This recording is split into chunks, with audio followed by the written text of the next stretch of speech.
വേദിയിലും സദസ്സിലുമുള്ള പ്രിയ ബഹുമാന്യ വ്യക്തിത്വങ്ങൾ, ഞാൻ ഏറെ ആകസ്മികമായി ഈ പരിപാടിയിലേക്ക് പങ്കെടുക്കേണ്ടി വന്നവനാണ്. കാരണം പരിപാടിയിൽ പങ്കെടുക്കേണ്ടിയിരുന്നത് DSUവിൻ്റെ ചെയർപേഴ്സണായിട്ടുള്ള വിനയ വീറ്റിയാണ്. സഖാവിന് ഏറെ ഒരു പഠന തിരക്കുമായി ബന്ധപ്പെട്ടുകൊണ്ട് ഡിപ്പാർട്ട്മെൻറ്റിലേക്ക് പോകുന്നൊരു സാഹചര്യം ഉണ്ടായി. അതുകൊണ്ടാണ് ഞാൻ പങ്കെടുക്കേണ്ടി വന്നത്. അതുകൊണ്ട് തന്നെ യാതൊരുവിധ മുന്നൊരുക്കങ്ങളുമില്ലാതെ വായനയെപ്പറ്റി ഏറെ നന്നായി അറിയുന്ന, എഴുത്തിനെപ്പറ്റി നന്നായി അറിയുന്ന, എഴുതുന്ന, വായിക്കുന്ന എന്നെക്കാൾ വളരെയേറെ പുസ്തകങ്ങളുമായി പരിചയമുള്ള ആളുകൾക്ക് മുന്നിൽ ആളുകളോടൊപ്പം ഇരിക്കേണ്ടി വരുന്നതിൽ ഒരു പരിഭ്രമമുണ്ട്. എന്നാലും ആ പരിഭ്രമങ്ങൾ പുറത്ത് കാണിക്കാതെ സംസാരിക്കാനും എൻ്റെ വായനാനുഭവങ്ങൾ പങ്കുവയ്ക്കാനും ശ്രമിക്കാം എന്നുള്ളതാണ് പറയാൻ വേണ്ടിയിട്ടുള്ളത്. ഞാൻ ആദ്യമായി വായിച്ചു തുടങ്ങുന്നത് എന്ന് പറയുന്നത് എൻ്റെ ജീവിതത്തിലെ ഏറ്റവും പ്രധാനപ്പെട്ട നിമിഷങ്ങളിലൊന്ന് എന്ന് ഞാൻ കരുതുന്ന ഒരു സന്ദർഭത്തിലാണ്. ഒരു 4ാം ക്ലാസ്സിൽ പഠിക്കുന്ന സമയത്ത് ഒരു ഗ്രാമപ്രദേശമാണ് എൻ്റെ. ആ ഗ്രാമപ്രദേശത്ത് ഒരു ഓണാഘോഷ പരിപാടിയുടെ ഭാഗമായി നടന്ന ക്വിസ് പ്രോഗ്രാമിന് പങ്കെടുത്ത് എന്നെക്കാൾ 5-6 വയസ്സ് മൂത്തതായിട്ടുള്ള ചേട്ടന്മാരുടെയും ചേച്ചിമാരുടെ കൂടെ മത്സരിച്ചുകൊണ്ട് 3ാം സ്ഥാനത്തേക്ക് വരുന്നൊരു സന്ദർഭം ഉണ്ടായി. ആ സമയത്ത് ഞങ്ങളുടെ നാട്ടിലൊരു അറ്റൻഡറായിട്ടുള്ളൊരു അങ്കിളുണ്ട്. നമ്മളെല്ലാം ജയമാമൻ എന്ന് വിളിക്കുന്ന, ഏറെ ജനറൽ നോളേജ് പരമായി ഏറെ അറിവുള്ള, ഏറ്റവും നന്നായി സംസാരിക്കുന്ന, ഞങ്ങളുടെ നാട്ടിലെ എല്ലാം പ്രധാന അനൗൺസറായിട്ടുള്ള ഒരു ജയമാമനുണ്ട്. പുള്ളിയായിരുന്നു ക്വിസ് മാസ്റ്റർ. പുള്ളി ഏറ്റവും പ്രായം കുറഞ്ഞ മത്സരാർത്ഥി ഞാനായതുകൊണ്ട് തന്നെ എനിക്ക് പ്രോത്സാഹന സമ്മാനം, 1ാം സ്ഥാനവും 2ാം സ്ഥാനവും വേറെ ഉണ്ട്, അവർക്ക് ക്യാഷ് പ്രൈസൊക്കെയാണ്. അപ്പോൾ പ്രോത്സാഹന സമ്മാനമായി എനിക്ക് 2 പുസ്തകങ്ങൾ സമ്മാനിച്ചു. ഒന്ന് 5555 ക്വസ്റ്റ്യൻസ് ഉള്ള ഒരു ജനറൽ നോളേജിൻ്റെ ബുക്കായിരുന്നു. രണ്ടാമത്തേത് ലോകത്തെ പ്രധാനപ്പെട്ട കൃതികൾ, ഇതിഹാസങ്ങൾ എന്ന് പറഞ്ഞ് പ്രധാനപ്പെട്ട എഴുത്തുകാരും അവരെഴുതിയ പുസ്തകങ്ങളും അതുപോലെ തന്നെ രാമായണവും മഹാഭാഗവതവും പോലുള്ള ഇതിഹാസങ്ങളെപ്പറ്റി അവയുടെ പ്രമേയങ്ങൾ മാത്രം പറഞ്ഞു പോകുന്ന ഒരു പുസ്തകം. ഈ ജനറൽ നോളജ് പുസ്തകം ഞാൻ സൈഡിലേക്ക് മാറ്റി വെച്ചു. അത് വെറുതെ വായിച്ചിട്ട് കാര്യമില്ല, കുറച്ച് സമയമെടുത്ത് വായിക്കണം എന്നുള്ളത് കൊണ്ട് അത് സൈഡിലേക്ക് മാറ്റി വെച്ചു. എന്നിട്ട് ഞാൻ ഈ പറയുന്ന പുസ്തകം എടുത്ത് വായിച്ചു. അതുവരെ ഒരു പുസ്തകം നേരെ ചൊവ്വേ അവസാനം വരെ വായിക്കാതെ 2 വരി വായിക്കുമ്പോൾ ഉറങ്ങിപ്പോകുന്ന ഞാൻ ആ പുസ്തകം മുഴുവനായിരുന്നു വായിച്ചു. അവിടെ വെച്ചാണ് ഞാൻ എങ്ങനെയാണ് മഹാഭാരതം വായിക്കേണ്ടത്, എങ്ങനെയാണ് രാമായണത്തെ കാണേണ്ടത്, എങ്ങനെയാണ് ഇന്ദുലേഖ ഉണ്ടായത്, എങ്ങനെയാണ് ഖുറാനിലെ ഓരോ കഥകളും അല്ലെങ്കിൽ ഖുറാനിലെ ഓരോ കാര്യങ്ങളും വായിച്ചറിയേണ്ടത്, എങ്ങനെയാണ് പുസ്തകങ്ങളെ കാണേണ്ടത് എന്നുള്ളത് കൃത്യമായി അറിഞ്ഞത്. അതുകൊണ്ട് തന്നെ ജയമാമനെ പോലുള്ള ഒരു ആളെ ഓർക്കാതെ ഈ ഒരു സമയത്ത് വായനാനുഭവം പങ്കുവെക്കുമ്പോൾ ഒരിക്കലും പോകാൻ വേണ്ടി സാധിക്കില്ല. അതുപോലെ തന്നെ എനിക്ക് അച്ഛനൊരു കടയാണുള്ളത്. ആ കടയിൽ എല്ലാ ആഴ്ചയിലും ബാലരമ വരും. ഞാൻ വായിച്ചു തുടങ്ങുന്ന സമയത്ത് 8 രൂപയാണ്, ഇപ്പോൾ എത്ര രൂപയാണെന്ന് എനിക്കറിയില്ല. ഈ ബാലരമ 8 രൂപയ്ക്ക് വിൽക്കുന്നതാണ്. കടയിലേക്ക് ഒരു 10 കോപ്പി എടുക്കും. അച്ഛൻ സ്വന്തമായി കയ്യിലേക്ക് കൊണ്ടുപോകാനത് തരില്ല. ഈ സാധനം വായിച്ചിട്ട്, ബാലരമ വായിച്ച് വീട്ടിൽ കൊണ്ടുപോയി വായിച്ചിട്ട് ആ സാധനം തിരിച്ചുകൊണ്ട് വെക്കണം. ഞാൻ ചേച്ചി തമ്മിൽ എപ്പോഴും ഉറക്കാം. ഈ ബാലരമ ആദ്യം വായിക്കേണ്ടത് ആരാണ് എന്നുള്ളതിനെ ചൊല്ലി ടോസ് വരെ ഇട്ടിട്ടുണ്ട്. ബാലരമ ആദ്യം വായിക്കുമ്പോൾ സൂത്രനും ശേരുവും കണ്ടുപിടിച്ച് തെരഞ്ഞുപിടിച്ച് വായിക്കുന്ന ഒരാളാണ് ഞാൻ. സൂത്രൻ ശേരു ഫാനായിരുന്നു ഞാൻ. എല്ലാവരും മായാവ് വായിക്കുമ്പോൾ എനിക്ക് സൂത്രനും ശേരുവായിരുന്നു ഏറ്റവും ഇഷ്ടം. അത്തരത്തിലേക്ക് ബാലരമ വായിച്ചുകൊണ്ട് പിന്നെ പഴയ ബാലരമകൾ തപ്പിപ്പോയിട്ടുണ്ട്. നേരത്തെ സാറ് പറഞ്ഞതുപോലെ ഞങ്ങളുടെ വീടിൻ്റെ അടുത്ത് എൻ്റെ ചേച്ചിയുടെ ഒരു സഹപാഠി ഉണ്ടായിരുന്നു, ഇന്ദു എന്ന് പറഞ്ഞിട്ട്. പുള്ളിക്കാരിയുടെ താഴപ്പള്ളി മഠം എന്ന് പറയുന്ന ഞങ്ങളുടെ നാട്ടിലെ ഏറ്റവും പ്രശസ്തമായിട്ടുള്ളൊരു മഠമുണ്ട്. അവിടെ പഴയ ബാലരമകൾ കൂട്ടി വെച്ചിട്ടുള്ള അവരുടെ പഴയ വീടുണ്ട്. അതിനകത്ത് കയറി വായിച്ചിട്ടില്ലാത്ത ബാലരമകൾ തപ്പി കണ്ടുപിടിച്ച് 10 ചേച്ചിയും 10 ഞാനും എടുത്തുകൊണ്ട് പോയി വായിക്കുന്ന, എന്നിട്ട് അത് കൈമാറി വായിക്കുന്ന ഒരു ശീലത്തിൽ തുടങ്ങിയതാണ് വായന എന്ന് പറയുന്നത്. അവിടെ നിന്ന് മാറി 5ാം ക്ലാസ്സിലേക്കും 6ാം ക്ലാസ്സിലേക്ക് ചെല്ലുമ്പോൾ സ്കൂളിലെ ലൈബ്രറിയിൽ നിന്നും ആദ്യം കഥകൾ വായിക്കുക. നോവൽ വായിച്ചാൽ ഒന്നും മനസ്സിലാവില്ല എന്നുള്ളത് കൊണ്ട്, അല്ലെങ്കിൽ വളരെ കട്ടിയേറിയ പുസ്തകങ്ങളൊന്നും വായിച്ചാൽ മനസ്സിലാവില്ല, നേരത്തെ പറഞ്ഞല്ലോ ഉറക്കം വരുമല്ലോ എന്ന് വിചാരിച്ചിട്ട് എന്ത് ചെയ്തു, കഥകൾ, ഏറ്റവും ബേസിക് ആയിട്ടുള്ള കഥകൾ വായിച്ചു തുടങ്ങി. പിന്നെ അത് 8ാം ക്ലാസ്സിലേക്ക് എത്തുമ്പോഴൊക്കെ നോവലുകളായി മാറി. എനിക്കിപ്പോഴും ഓർമ്മയുണ്ട്, ഞാൻ ആദ്യമായി ഒറ്റ ഇരിപ്പിൽ വായിച്ചു തീർക്കുന്ന ഒരു നോവൽ, ഒരു പുസ്തകം എന്ന് പറയുന്നത് ആടുജീവിതമാണ്. അത് ഒരു കൂട്ടുകാരൻ വാങ്ങിച്ചു. അവനാണെങ്കിൽ വായിക്കില്ല കേട്ടോ.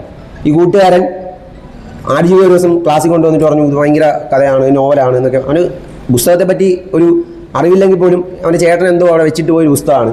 അതെടുത്തുകൊണ്ട് വന്ന് ക്ലാസ്സിൽ ഭയങ്കര വീമ്പ് പറയുകയാണ്. അപ്പോൾ ഞാൻ പറഞ്ഞു, എനിക്കൊന്ന് വായിക്കാൻ തരുമെന്ന് ചോദിച്ചു. ആ സമയത്ത് എന്തോ ആടുജീവിതത്തിനെ പറ്റിയൊക്കെ കേൾക്കുന്ന സമയമാണ്. അപ്പോൾ എനിക്ക് വായിക്കാൻ തരുമെന്ന് ചോദിച്ചു. ഒരു മുട്ട പപ്സ് വെള്ളം വാങ്ങി തന്നാൽ നിനക്ക് വായിക്കാൻ തരാമെന്ന് പറഞ്ഞു. ഞാൻ വാങ്ങിച്ചു കൊടുത്തു. ഇല്ലാത്ത പൈസ ആയാലും വാങ്ങിച്ചു കൊടുത്തു. അത് ഞാൻ വീട്ടിൽ കൊണ്ടുപോയി ഒറ്റ ഇരിപ്പിന് വായിച്ചു കൊടുത്തു. ഞാൻ ആലോചിച്ചു, എൻ്റെ ഇമാജിനേഷൻ പവർ ഇത്രയും ഉണ്ടായിരുന്നു, ഒരു മനുഷ്യന് ഇത്രയും നന്നായിട്ട് ഇമാജിൻ ചെയ്യാൻ പറ്റുമോ എന്ന് ആദ്യമായി എൻ്റെ മനസ്സിലേക്ക് കടന്നു വന്ന ഒരു ചിന്ത കടന്നു വന്നത് ആ പുസ്തകം വായിച്ചപ്പോഴാണ്. നജീബിൻ്റെ ആ ഒരു അവസ്ഥ നമ്മുടെ ഉള്ളിലേക്ക് വരുമ്പോൾ, നേരത്തെ പറഞ്ഞതുപോലെ നമ്മൾ തിയേറ്ററിൽ ആ സിനിമ കാണുമ്പോൾ എനിക്ക് പുസ്തകം വായിച്ചതിൻ്റെ പകുതി ഫീൽ പോലും വന്നിട്ടില്ല എന്ന് പലരും പറയുന്നത് ഞാൻ കേട്ടു.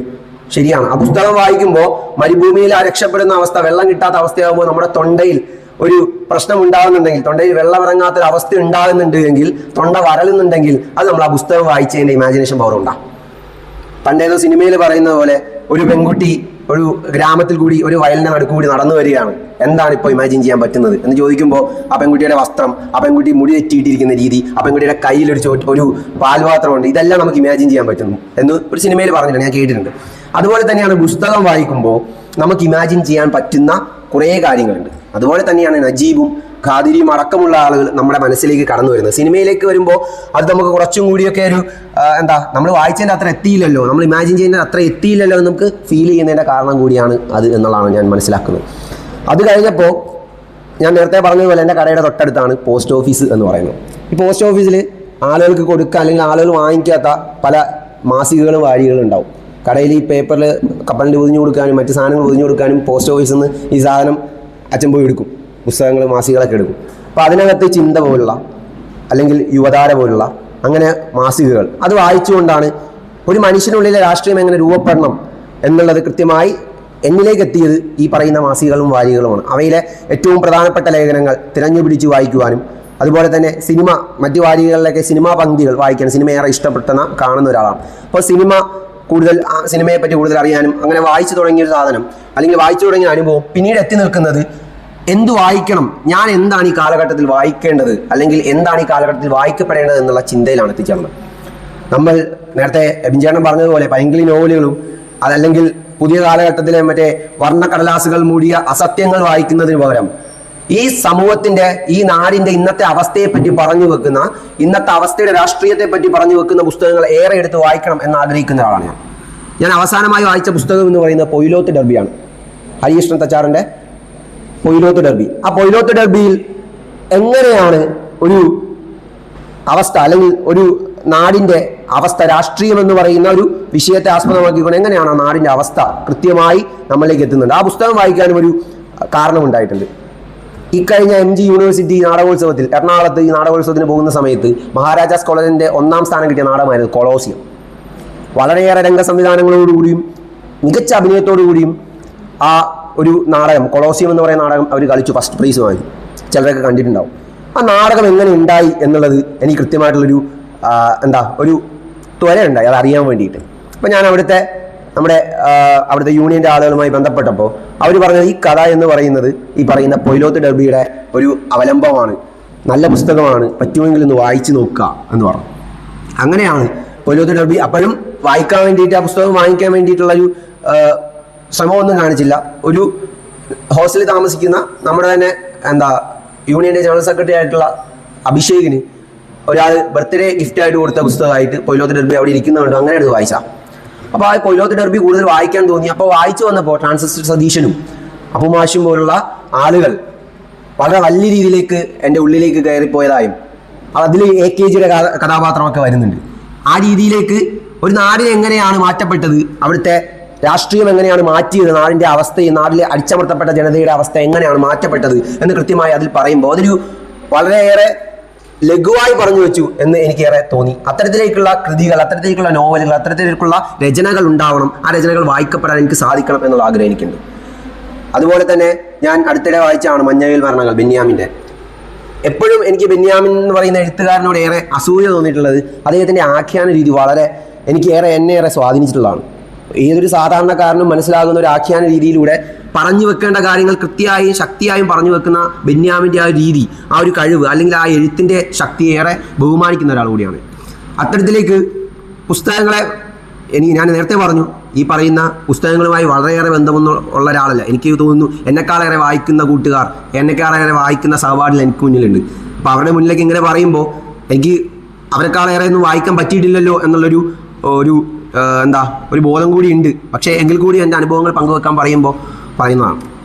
അതുപോലെ തന്നെ വിവിധ കൃതികൾ ഇങ്ങനെ വായിച്ചു പോകുമ്പോൾ എന്തുകൊണ്ട് ഇവ ചർച്ച ചെയ്യപ്പെടുന്നില്ല എന്ന് തോന്നിയിട്ടുണ്ട്. ഇപ്പോൾ ഞാൻ തസ്രാക്കിൽ OV വിജയൻ്റെ സ്മാരകത്തിൽ പോയ ഒരാളാണ്. ഞാൻ ഇപ്പോഴും വിശ്വസിക്കപ്പെടുന്നത്, ഞാൻ ഏറെ വായിച്ചാലും ഇനി വായിച്ചാലും എനിക്ക് ഒട്ടും മനസ്സിലാവാൻ പോകുന്നില്ല എന്ന് ഞാൻ വിശ്വസിക്കുന്നൊരു കൃതി ഉണ്ടെങ്കിൽ അത് ഖസാക്കിൻ്റെ ഇതിഹാസമായിരിക്കും. ഖസാക്കിലേക്ക് കടന്നു ചെല്ലുന്നത് വരെ ഏറെ വെളിവോടെ വായിക്കാൻ കഴിയുന്ന നമുക്ക് ഖസാക്കിലേക്ക് കടന്നു ചെല്ലുമ്പോൾ നമ്മൾ ഏത് ലോകത്താണ് എത്തിച്ചേർന്നതും ഖസാക്കിലെ കഥാപാത്രം എങ്ങനെയാണ് നമ്മളിലേക്ക് എത്തുന്നതും കൃത്യമായിട്ട് നമുക്ക് ഒരിക്കലും ഒരു രീതിയിലേക്ക് നമുക്ക് വെളിവാവില്ല. കാരണം ഞാനൊരു 2 തവണ വായിച്ചു, എനിക്ക് ഇതുവരെ മനസ്സിലായിട്ടില്ല. ഇനിയും വായിക്കണം എന്ന ആഗ്രഹമുണ്ട്. പുസ്തകം കയ്യിലില്ല. എൻ്റെ പുസ്തകം ആരോ വായിക്കാൻ വേണ്ടി കൊണ്ടുപോയി ഇതുവരെ കിട്ടിയിട്ടില്ല. ആ പുസ്തകം ഇനിയും വായിക്കണമെന്നുണ്ട്. ഖസാക്കിൻ്റെ ഇതിഹാസത്തിലേക്ക് ഇനിയും എത്തിച്ചേരണമെന്നുണ്ട്. ഖസാക്കിലെ കഥാപാത്രങ്ങളെ ഇനിയും പരിചയപ്പെടണമെന്നുണ്ട്. ഞാൻ ഇപ്പോഴും ഉറച്ചു വിശ്വസിക്കുന്നു, മലയാള നോവൽ ചരിത്രത്തെ അല്ലെങ്കിൽ മലയാള നോവൽ ചരിത്രത്തെ 2ആയി തിരിക്കാം. ഖസാക്കിൻ്റെ ഇതിഹാസത്തിന് മുന്നും ഖസാക്കിൻ്റെ ഇതിഹാസത്തിന് ശേഷവും ഒന്ന് 2ആയി തിരിക്കാം. അത്തരത്തിലേക്കൊരു ഏറെ നല്ലൊരു കൃതിയാണ്. അത്തരത്തിലുള്ള പുസ്തകങ്ങൾ കൂടുതൽ ചർച്ച ചെയ്യപ്പെടേണ്ടതുണ്ട് എന്ന് ഞാൻ ആഗ്രഹിക്കുന്നു. നമ്മളിപ്പോൾ വായനയുടെ കാര്യങ്ങൾ പറഞ്ഞു, ഇപ്പോൾ റാം കെയർ ഓഫ് ആനന്ദിയുടെ കാര്യമൊക്കെ പറഞ്ഞു. എനിക്ക് തോന്നുന്നു കേരളത്തിലെ ഭൂരിപക്ഷം വരുന്ന ചെറുപ്പക്കാർ ഈ ഒരു കാലഘട്ടത്തിൽ ഏറ്റവും കൂടുതൽ വായിക്കപ്പെട്ടിട്ടുള്ളത് റാം കെയർ ഓഫ് ആനന്ദിയാണ്. വേറൊന്നുമല്ല, റാം കെയർ ഓഫ് ആനന്ദിയുടെ കഥാപാത്രങ്ങളെ റീലിലൂടെ മുന്നിലേക്ക് എത്തിക്കുന്ന ചെറുപ്പക്കാരുടെ ആ ഒരു റീലുകൾ കണ്ടുകൊണ്ടാണ് ഏറെ പേരും അത് വായിച്ചിട്ടുള്ളത്. ഒട്ടുമുക്കാൽ പേരും, ഞാനടക്കമുള്ള റാം കെയർ ഓഫ് ആനന്ദി വായിച്ചിട്ടുള്ളത് ഇൻസ്റ്റാഗ്രാമിലെ റീലുകൾ കൊണ്ടാണ് എന്ന് ഞാൻ പറയുകയാണ്. അപ്പം എബിൻ ചേട്ടൻ പറഞ്ഞൊരു പ്രസ്താവനയോട് ഞാൻ യോജിച്ചു പോവുകയാണ്. റീലുകളിലൂടെ നമുക്ക് വായിക്കാൻ പറ്റും, ഫേസ്ബുക്ക് വീഡിയോകളിലൂടെ നമുക്ക് വായിക്കാൻ പറ്റും, പല രീതിയിൽ നമുക്ക് വായിക്കാൻ പറ്റും. അത്തരത്തിലേക്ക് വായിച്ചുകൊണ്ട് വളരാൻ നമുക്ക് സാധിക്കേണ്ടതുണ്ട് എന്നാണ് ഇന്നത്തെ ദിവസങ്ങൾ പറഞ്ഞു വെക്കുന്നത്. ഞാനിപ്പോഴും ഏറെ ആഗ്രഹം, ഞാൻ ലൈബ്രറിയിലേക്ക് കടന്നു ചെല്ലുമ്പോൾ, ഞാൻ കഴിഞ്ഞ മുന്നേ ഒരു PG ചെയ്തിട്ടുള്ള ആളാണ് ഇവിടെ തന്നെ. ഞാൻ ഏറെ അധികം എക്സ്പ്ലോർ ചെയ്യാത്തൊരു സ്ഥലം കൂടിയാണ് ലൈബ്രറി. ലൈബ്രറിയിൽ വായിക്കുന്ന ശീലം വളരെ കുറവാണ്. എങ്കിലും എനിക്കിന്ന് അഭിമാനത്തോടെ ഇവിടെ നിൽക്കുമ്പോൾ പറഞ്ഞു വെക്കാൻ വേണ്ടി സാധിക്കും, നാട്ടിൽ ഞാൻ ഉൾക്കൊള്ളുന്ന രാഷ്ട്രീയ പ്രസ്ഥാനം ഒരു ഗ്രന്ഥശാലയ്ക്ക് തുടക്കം കുറിക്കാൻ വേണ്ടി പോവുകയാണ്. ആ ഗ്രന്ഥശാലയ്ക്ക് തുടക്കം കുറിക്കാൻ വേണ്ടിയിട്ട് വിദ്യാർത്ഥി എന്നുള്ള നിലയ്ക്ക് അതിൻ്റെ മുന്നണി പോരാളിയായിട്ട് അല്ലെങ്കിൽ ഒരു നേതൃത്വമായിട്ട് എൻ്റെ രാഷ്ട്രീയ പ്രസ്ഥാനം ഉത്തരവാദിത്തം ചുമതല ഏൽപ്പിച്ചിരിക്കുന്നത് എന്നെയാണ് എന്നുള്ള ഒരു അഭിമാനത്തോടു കൂടി എനിക്ക് പറയാൻ വേണ്ടി സാധിക്കും. അത്തരത്തിലേക്ക് നാട്ടിൽ ഗ്രന്ഥശാല തുടങ്ങേണ്ട ആവശ്യകത എന്തെന്നും അവിടെ കൂടിയിരുന്നു കൊണ്ട് സകലവിധ രാഷ്ട്രീയങ്ങളും ചർച്ച ചെയ്യണം. ഇവിടെ രാഷ്ട്രീയം ചർച്ച ചെയ്യാം എന്ന് എഴുതപ്പെടുന്ന സ്ഥലങ്ങളാണ് ഇനി വരേണ്ടത്. അല്ലാതെ ഇവിടെ രാഷ്ട്രീയം എഴുതാൻ വേണ്ടി പാടില്ല, ഇവിടെ രാഷ്ട്രീയം പറയാൻ വേണ്ടി പാടില്ല, രാഷ്ട്രീയം ഉണ്ടെങ്കിൽ ഞാൻ എഴുന്നേറ്റ് പോകും എന്ന് പറയുന്ന ഒരു ജനതയോട് രാഷ്ട്രീയം പറഞ്ഞു വെക്കുന്ന, ഇന്നത്തെ രാഷ്ട്രീയം കൃത്യമായി പറഞ്ഞു വെക്കുന്ന കൃതികൾ ഉണ്ടാവണം എന്ന് ആഗ്രഹിക്കുന്ന ഒരാളാണ് ഞാൻ. ഇപ്പോൾ ഒരു ഉപതെരഞ്ഞെടുപ്പുമായി ബന്ധപ്പെട്ടുകൊണ്ട് ഒരു തർക്കം ഉണ്ടായി. സാംസ്കാരിക പ്രവർത്തകർ, എഴുത്തുകാർ എന്തുകൊണ്ട് രാഷ്ട്രീയത്തിൽ ഇടപെടുന്നു? അവർക്ക് രാഷ്ട്രീയത്തിൽ ഇടപെടേണ്ട ആവശ്യമുണ്ടോ? ഈ തർക്കം മുന്നേ നിലനിന്നിട്ടുള്ളതാണ്. കലയ്ക്ക് വേണ്ടി മാത്രമാണോ എന്നുള്ളത് ജോസഫ് മുണ്ടശ്ശേരി മാഷിൻ്റെ ഒരു ലേഖനത്തിൽ കലയ്ക്ക് വേണ്ടി മാത്രമുള്ളതാണോ എന്നുള്ളൊരു ചോദ്യം ചോദിച്ചിട്ടുണ്ടായിരുന്നു. അല്ല, കലയ്ക്ക് വേണ്ടി മാത്രമല്ല, എഴുത്തിന് വേണ്ടി മാത്രമല്ല, വായനയ്ക്ക് വേണ്ടി മാത്രമല്ല, സമൂഹത്തെ മനസ്സിലാക്കാൻ, ഇന്നിനെ മനസ്സിലാക്കാൻ, ഇന്നലെ മനസ്സിലാക്കാൻ, നാളിനെ മനസ്സിലാക്കാൻ, ആ നാളെയുടെ രാഷ്ട്രീയത്തെ നമുക്ക് പ്രഡിക്റ്റ് ചെയ്യാൻ, ഇന്നത്തെ രാഷ്ട്രീയത്തെ നമുക്ക് മനസ്സിലാക്കാൻ, ഇന്നലെയുടെ രാഷ്ട്രീയത്തെ കൃത്യമായി വീക്ഷിക്കാൻ അല്ലെങ്കിൽ നിരീക്ഷിക്കാൻ കൃത്യമായും അത്തരത്തിലുള്ള എഴുത്തുകൾ ഉണ്ടാവണം. എഴുത്തുകാർ രാഷ്ട്രീയത്തിൽ ഇടപെടണം എന്ന് വിശ്വസിക്കുന്ന ഒരാളാണ് ഞാൻ. അത്തരത്തിലേക്കുള്ള എഴുത്തുകാർ നമുക്കിടയിൽ ഉണ്ടാവട്ടെ എന്ന് പറയുന്നു. അല്ലാതെ ചില കാര്യങ്ങൾ പറഞ്ഞു വെച്ചുകൊണ്ട് ഇപ്പോൾ റാം കെയർ ഓഫ് ആനന്ദി എഴുതിയത് അഖിൽ പി ധർമ്മജനാണ്. അദ്ദേഹം എഴുതിയ തിരക്കഥയുണ്ട്, 2018 തിരക്കഥ. 2018 പ്രളയം ഉണ്ടാകുന്ന സമയത്ത് ആ സിനിമയോട് ഏറ്റവും വിയോജിപ്പുള്ള ഒരാളാണ് ഞാൻ. സാമ്പത്തികമായി വൻ വിജയം നേടിയ സിനിമയാണ് 2018. അതിന്റെ സ്ക്രിപ്റ്റിൽ പറഞ്ഞു വെക്കുന്നുണ്ട്, ഒരുപാട് കാര്യങ്ങളെ പറ്റി പറഞ്ഞു വെക്കുന്നുണ്ട്. പക്ഷേ ഈ നാട്ടിൽ അതിനുവേണ്ടി കഷ്ടപ്പെട്ട പോലീസുകാരെയും ഫയർഫോഴ്സിനെയും, ഈ നാട്ടിൽ അതിനുവേണ്ടി കഷ്ടപ്പെട്ട ഭരണ സംവിധാനത്തെയും കൃത്യമായി സൂചിപ്പിക്കാതെ, അടയാളപ്പെടുത്താതെ പോകുന്ന, കൃത്യമായി ഒരു ബയാസ്ഡ് ആയിട്ട് എഴുതിയിട്ടുള്ള തിരക്കഥയോട് ഇന്നും വിയോജിപ്പുള്ള ഒരാളാണ് ഞാൻ. അത്തരത്തിലേക്ക് ഒരു പകുതി കള്ളം, ഞാനിപ്പോഴും വിശ്വസിക്കുന്നത് നുണ പറയുന്നതിനേക്കാൾ അപകടം അർത്ഥസത്യങ്ങൾ പറയുന്നതാണ് എന്നുള്ളതാണ്. അത്തരത്തിലേക്ക് അർത്ഥസത്യങ്ങൾ പറയുന്ന പുസ്തകങ്ങളെയും കൃതികളെയും രചനകളെയും തള്ളിക്കളയേണ്ടതുണ്ട്. അത്തരത്തിലുള്ള രചനകൾ വായിക്കുന്നതിന് പകരം യാഥാർത്ഥ്യമായി ഏത് ഭാഷയിൽ പറഞ്ഞാലും അത് കൃത്യമായി ഉൾക്കൊള്ളണം. എഴുത്ത് എന്ന് പറയുമ്പോൾ ഇന്ന് നമ്മളേറെ ചർച്ച ചെയ്യുന്ന വേടനെ പോലുള്ളവരുടെ എഴുത്തുകൾ കൃത്യമായി നമ്മൾ ചർച്ച ചെയ്യപ്പെടേണ്ടതുണ്ട്. ആ വേടനെ വിമർശിക്കുന്നവർ എഴുതപ്പെടുന്ന ജാതി പറഞ്ഞുകൊണ്ടുള്ള രാഷ്ട്രീയത്തെ കൃത്യമായി ചർച്ച ചെയ്യപ്പെടുന്നുണ്ട്. അത്തരത്തിൽ വായനയെ നമ്മൾ ഒരു സാമൂഹിക അവബോധത്തോടെ നോക്കിക്കാണേണ്ടതുണ്ട് എന്നുള്ളതാണ് എൻ്റെ അഭിപ്രായം. അധികമായി ദീർഘിപ്പിക്കുന്നില്ല. പണ്ട് GS പ്രദീപിൻ്റെ ഒരു പരിപാടിയിൽ പങ്കെടുക്കുന്ന സമയത്ത് GS പ്രദീപ് പറഞ്ഞൊരു അനുഭവമുണ്ട്.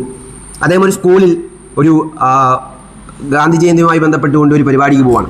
അപ്പോൾ ഒരു ഗാന്ധിജിയെ പറ്റി നിങ്ങൾക്ക് എന്തറിയാം എന്ന് ചോദിക്കുമ്പോൾ ഒരു കുട്ടി കൈ ഉയർത്തിക്കൊണ്ട് ഞാൻ പറയാം എന്ന് പറഞ്ഞുകൊണ്ട് ആ സ്കൂളിലെ ഏറ്റവും ബ്രൈറ്റ് ആയിട്ടുള്ള സ്റ്റുഡൻ്റാണ്, സ്റ്റേജിൽ കയറി പറഞ്ഞോളൂ. അപ്പോൾ ആ കുട്ടി പറഞ്ഞു, 1869 ഒക്ടോബർ 2-ാം തീയതി പുതുലിവായുടെയും കരംചന്ദ് ഗാന്ധിയുടെയും മകനായി ജനിച്ചാണ് മഹാത്മാഗാന്ധിജി. വക്കീൽ പഠനമെല്ലാം കഴിഞ്ഞതിന് ശേഷം സൗത്ത് ആഫ്രിക്കയിൽ വെച്ച് ട്രെയിനിൽ നിന്ന് ഇംഗ്ലീഷുകാർ ഇറക്കി വിട്ടതോടെയാണ് രാഷ്ട്രീയം പോകുന്നത്. മറ്റ് നാടകങ്ങൾ കണ്ട് അദ്ദേഹം ജീവിതത്തിൽ ഏറ്റവും നന്നായിട്ട് സത്യസന്ധത ഉണ്ടാവണമെന്ന് പറഞ്ഞ് ഇന്ന ദിവസം മരിച്ചു, ബ്രിട്ടീഷുകാർക്കെതിരെ ഇന്ന സമരങ്ങൾ നയിച്ചു എന്നൊക്കെ പറഞ്ഞ് വളരെ ഒറ്റ ശ്വാസത്തിൽ അതെല്ലാം പറഞ്ഞു നിർത്തും. എല്ലാവരും കൈയടിച്ചു.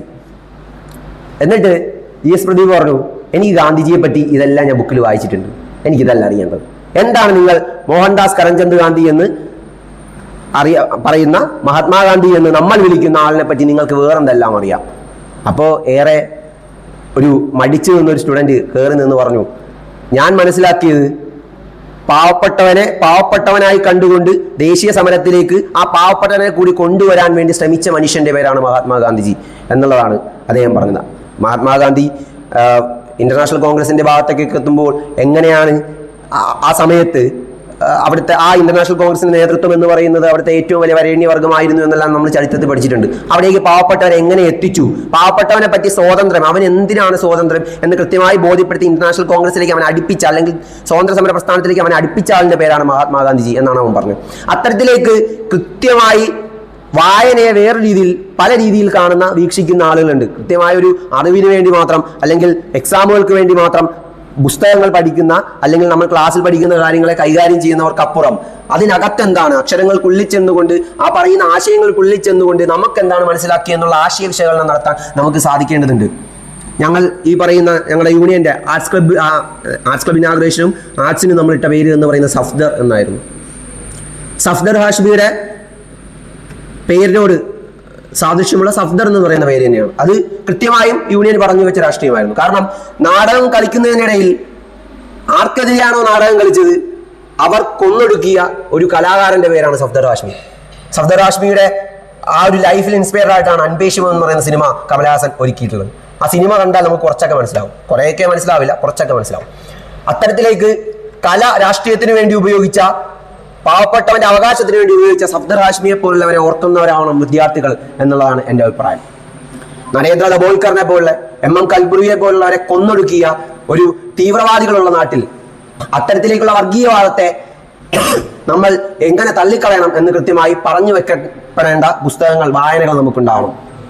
അത്തരത്തിലേക്ക് ന്യൂനപക്ഷ വർഗീയവാദങ്ങളെ കൃത്യമായി തുറന്നെഴുത്തി കാണിച്ച P ജയരാജനെ പോലുള്ളവരെ സൈബർ അറ്റാക്ക് നടത്തുന്ന കാലഘട്ടത്തിലാണ് നാം ജീവിക്കുന്നത്. അത്തരത്തിലേക്ക് രാഷ്ട്രീയം കൂടി ചർച്ച ചെയ്യപ്പെടുന്നതാണ് നമ്മളെ വായനകൾ. നമ്മുടെ ആത്മസുഖത്തിന് വേണ്ടി പ്രണയത്തിന്റെ കാര്യങ്ങൾ പറഞ്ഞു വെക്കുന്ന ഒരിക്കൽ പോലുള്ള പുസ്തകങ്ങൾ നമുക്ക് വായിക്കാം.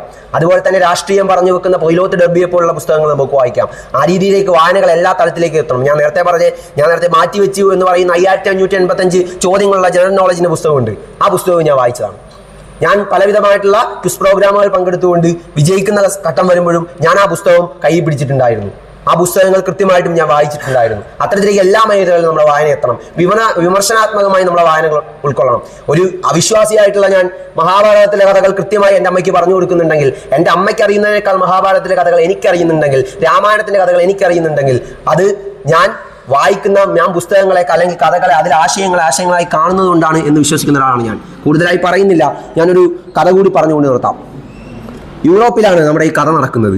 കഥയുടെ പശ്ചാത്തലം എന്ന് പറയുന്നത് ക്രിസ്മസ് രാത്രിയാണ്. നമുക്കറിയാം, യൂറോപ്പിലൊക്കെ ആകുമ്പോൾ ക്രിസ്മസ് രാത്രി എന്ന് പറയുമ്പോൾ വിവിധയിടങ്ങളിൽ ലൈറ്റും ബഹളവും അതുപോലെ തന്നെ കേക്ക് മുറിയും കാര്യങ്ങളൊക്കെയാണ്. ക്രിസ്മസ് തലേന്നാണ് ഈ പറയുന്ന കഥ നടക്കുന്നത്.